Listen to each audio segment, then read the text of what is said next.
Good morning. This is Mr. Mullaney talking to you today about the Federalist era, the presidency of George Washington, our very first president. During this time, you start to have people coalescing into groups with similar political thought, the rise of political parties. So you have the Federalists, and they're left over from the debate about the Constitution. They were very much for the Constitution. They favored it. They wanted a strong central government, a government for the whole country. They wanted that to be strong. Alexander Hamilton was their leader. Then you have the anti-Federalists. They were also known as Democratic Republicans or Republicans. Today's modern-day Democratic Party, the party of Barack Obama, in theory traces itself all the way back to this party, although it's going to change over time and the names and labels will change, but we'll get to that later.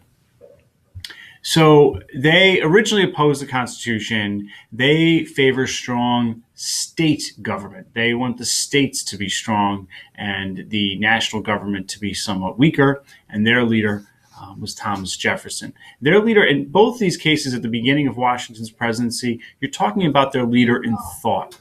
These two were not the big players at that moment in, say, late 1780s. They were prominent, but they weren't, say, on the minds of every American. All right, the leader that everyone had in mind, the one that everyone wanted to follow, was George Washington. So he was the first president. When that office is designed at the Constitutional Convention, there's no thought that anyone other than Washington will take it. The first election takes place over the years 1788 into 1789. And so he's elected then. He's reelected in 1792. He's elected unanimously. The runner-up, because he was elected unanimously. How is there a runner-up? It's because in the original system, each elector cast two ballots. And so the runner-up in that, and so you can't vote twice for Washington. You vote for Washington and someone else. And the person who got the most votes of that someone else was John Adams. And that's a situation where the political parties are then going to nominate a president and a vice president. And so it's going to get very complicated with the 1800 election. We'll get to that soon. So as president, he's setting a precedent for all other presidents. He realized that, look, no one's ever been president before. And when the next president and the next president and the president after that come into office, they're going to look at what I did and follow those customs. So that's what precedents are. They're customs that are established by the first one to do it. So you have your executive department. So Congress creates executive departments. That got a little cut off there. And Washington, as president, chooses the department heads, subject to the approval of Congress as well. They're appointed by the president, and then Congress has to approve or disapprove. All right, so he begins meeting regularly with the heads of the departments for advice and assistance, and they start to be called the cabinet. So in U.S. history, the word cabinet is a vocabulary term. We're not talking about going to IKEA or contractors or something done in your kitchen. We're talking about a group of department heads that serve as advisors to the president.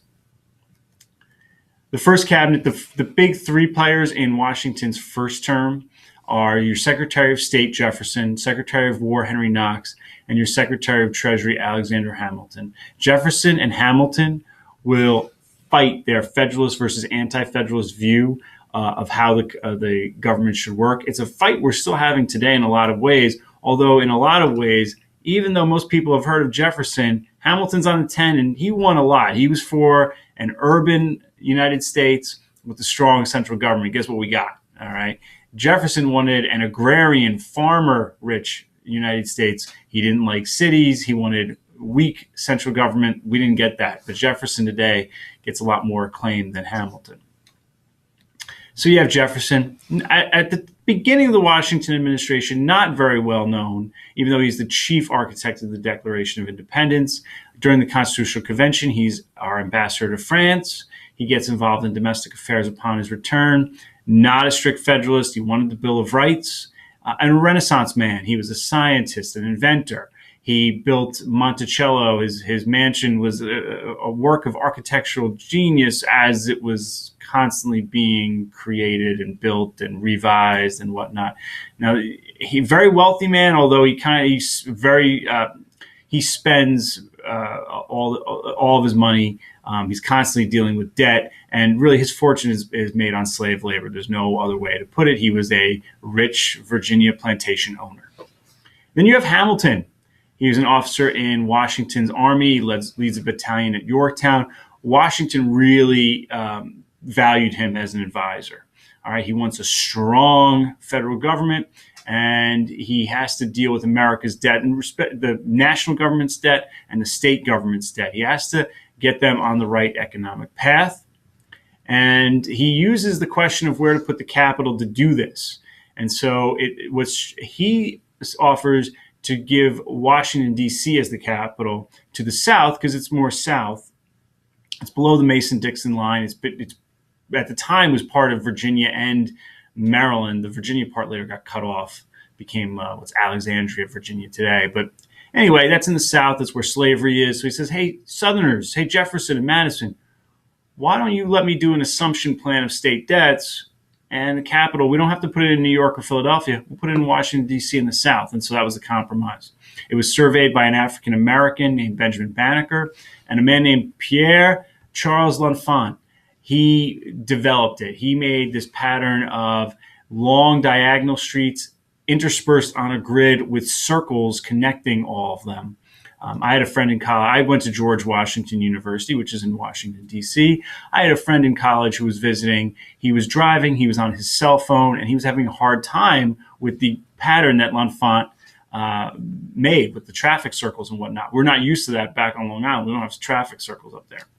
And so he's on the phone with me, and he's saying Pierre L'Enfant with the few choice words that I will not repeat right now. All right. It's called the District of Columbia. After Washington dies, it becomes Washington District of Columbia. And so that's a lesson recap of the Washington administration. Thank you to my student teacher, Colin Boyle, for making this deck of slides.